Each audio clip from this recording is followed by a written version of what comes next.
तो जैसे कि हमने देखा, सावन ने ड्रैगन आइलैंड में आते ही हैकिंग को बचा लिया। साथ ही सावन ने ड्रैगन किंग के बैंक से एक्सपर्ट को कैप्चर कर लिया और इसी दौरान याओ मिंग भी अपने ग्रुप के साथ उस जगह पे पहुंच गया। और जैसे सावन ने एल्डर जुली को ये बताया कि Yao Ming 9 incident deep crown python tribe का लीडर है, तो हैकिंग और एल्डर जुली परेशान हो गए। लेकिन तभी याओ मिंग ने एल्डर जुली को सब कुछ एक्सप्लेन किया। साथ ही याओ मिंग ने एल्डर जुली को ये भी बताया कि वो इस जगह पे इस ड्रैगन आइलैंड की मदद करने के लिए आया है, जो सुनकर हैकिंग और एल्डर जुली काफी खुश हो गए, क्योंकि अभी के समय उन्हें मदद की जरूरत थी। क्योंकि अभी के टाइम ड्रैगन एम्परर यानी कि जिया उन तीनों ड्रैगन किंग से अकेले लड़ रही है, जो सुनते ही सावन बाकी सभी के साथ इस ड्रैगन आइलैंड के लिए रवाना हो गया। जबकि दूसरी तरफ इस ड्रैगन आइलैंड को तीनों ड्रैगन किंग के एक्सपर्ट्स ने घेर रखा था और तभी एक टीम जिसमें 20 लोग मौजूद थे, उनकी नजर हैकिंग पे पड़ी। इसीलिए उन्होंने बिना सोचे समझे हैकिंग पे अटैक कर दिया। और अगर आपने अभी तक प्रीवियस एपिसोड को चेकआउट नहीं किया तो जाओ और चेकआउट करो, लिंक आपको डिस्क्रिप्शन में और आई बटन पे मिल जाएगा। अब अगली सीन की शुरुआत भी उस जगह से होती है जहाँ उस टीम लीडर ने हैकिंग को पहचान लिया था, इसलिए उसने अपनी टीम को ऑर्डर दिया कि वह हैकिंग और बाकी सभी पे अटैक कर दे।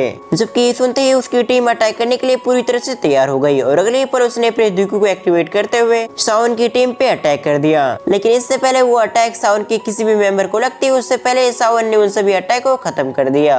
और इसके अगले ही पल वॉइड के अंदर से एक पावरफुल स्पिरिचुअल एनर्जी निकली, जो सीधे उस पूरी टीम को जा लगी, जिसके चलते वो सभी आइलैंड पे गिर गए। और इस अटैक की वजह से इस टीम के कई सारे लोग काफी ज्यादा घायल हो चुके थे। तभी इस टीम के लीडर ने घबराते हुए सावन से कहा, आखिर तुम कौन हो? पर दूसरी तरफ सावन की बात की तो उसने उस लीडर की बातों को अनसुना करते हुए वो इस ड्रैगन आइलैंड की ओर देखने लगा। और देखने से साफ था कि इस ड्रैगन आइलैंड की कंडीशन काफी ज्यादा खराब है, क्योंकि इस ड्रैगन आइलैंड में चारों तरफ खून खराबा और जंगें मौजूद थी। और जो इस ड्रैगन आइलैंड की सेना थी, अब वो ड्रैगन पैलेस तक सीमित हो चुका था, यानी तीनों ड्रैगन किंग ने काफी हद तक इस ड्रैगन आइलैंड को अपने कब्जे में कर लिया था। ये सब कुछ देखते हुए लगातार सावन जिया को ढूंढने की कोशिश कर रहा था, लेकिन जिया को काफी ज्यादा ढूंढने के बावजूद सावन को जिया कहीं नहीं मिली। लेकिन तभी सावन को दूर वॉइड से स्पिरिचुअल एनर्जी महसूस हुआ, लेकिन ये स्पिरिचुअल एनर्जी काफी ज्यादा टेरिफाइंग था। और जैसे सावन ने इस टेरिफाइंग एनर्जी को महसूस किया, उसी समय सावन का एक्सप्रेशन चेंज हो गया और अगले पल सावन भी उसी वॉइड की ओर देखने लगा जहाँ से वो स्ट्रेंथ आ रही थी। फिर सीन शिफ्ट कर उस वॉइड के अंदर का सीन देखते हैं, जहाँ पर एक गोल्डन कलर का घेरा बना हुआ था और उसके अंदर कुछ फिगर्स बिजली की रफ्तार से एक दूसरे से टकरा रहे थे और ये सभी दिखने में काफी ज्यादा पावरफुल लग रहे थे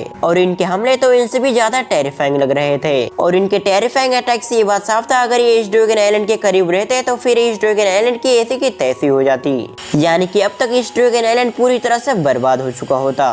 फिर सीन शिफ्ट कर सावन को वापस देखते हैं, जिसने अपनी फिल्म की पावर को एक्टिवेट करते हुए वॉइड के अंदर देखने की कोशिश करने लगा। और कुछ समय कोशिश करने के साथ ही सावन की नजर एक फिगर पे गई, जो ये और कोई नहीं बल्कि जिया थी। और अभी के टाइम जिया कोई छोटी बच्ची नहीं थी, बल्कि वो पूरी तरह से ट्रांसफॉर्म हो चुकी थी। साथ ही जिया को देखकर ये साफ पता चल रहा था कि जिया पहले से भी पावरफुल हो चुकी है और जिया का एक्सप्रेशन भी अब किसी ड्रैगन एम्परर की तरह लग रहा था। साथ ही अभी के टाइम वो पूरी तरह से सीरियस लग रही थी, जबकि अभी के टाइम जिया के सामने टोटल 3 लोग मौजूद थे और ये तीनों काफी ज्यादा ओल्ड लग रहे थे।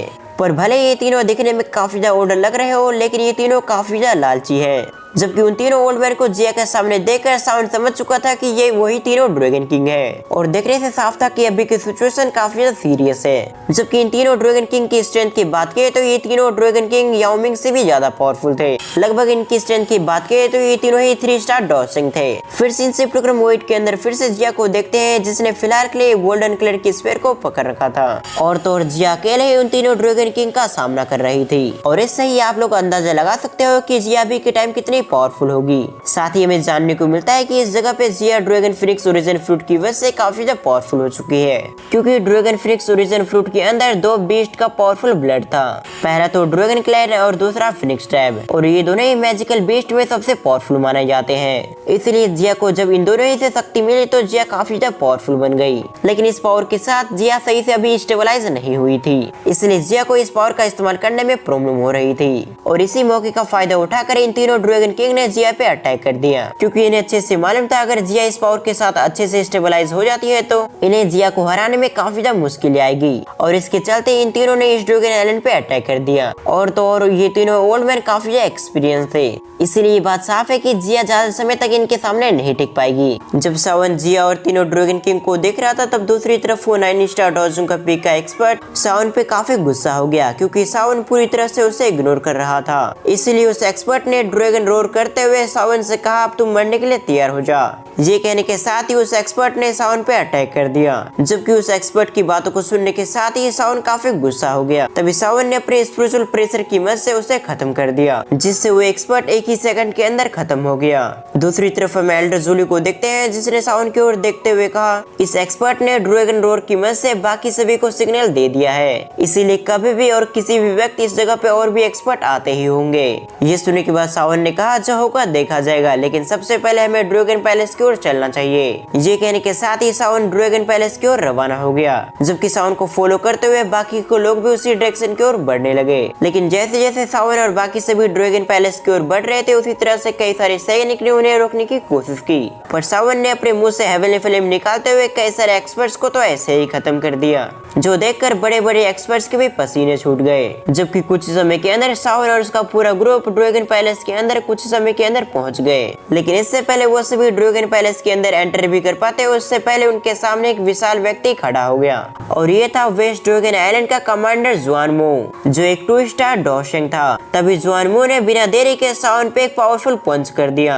जबकि देखते ही सावन भी ट्रांसफॉर्म होने लगा, और देखते ही देखते वो भी गोल्डन जाइंट में कन्वर्ट हो गया। और इसके अगले पल सावन ने भी उस कमांडर के मुक्के से अपने मुक्के को दे मारा, और इन दोनों के पंच एक दूसरे से टकराते ही इस जगह से एक टेरिफाइंग एनर्जी निकली, और ये एनर्जी इतना टेरिफाइंग था कि कई सारे एक्सपर्ट्स दूर जा गिरे, लोग दूर जा गिरे। जबकि इस अटैक के इम्पैक्ट से सावन को भी एक कदम पीछे लेना पड़ा। जबकि जुआनमो की बात की तो इस अटैक के इम्पैक्ट से उसे भी कई कदम पीछे लेने पड़े, और वो जैसे जैसे अपने कदम को पीछे ले रहा था उस जगह की स्पेस पूरी तरह से फटती जा रही थी। तभी जुआनमो ने कुछ समय के अंदर अपने आप को किसी तरह से बैलेंस कर लिया, लेकिन उसके चेहरे पे हैरानी को साफ साफ देखा जा सकता था, क्योंकि उसने बिल्कुल भी एक्सपेक्ट नहीं किया था कि इस पंच में उसे कोई भी फायदा नहीं मिलेगा। तभी उसने सावन की ओर देखते हुए कहा गुड जूनियर, तुम्हें सचमुच कुछ स्किल्स हैं। ये कहते हुए जुआनमो अपने सीरियस एक्सप्रेशन के साथ सावन की ओर देखने लगा।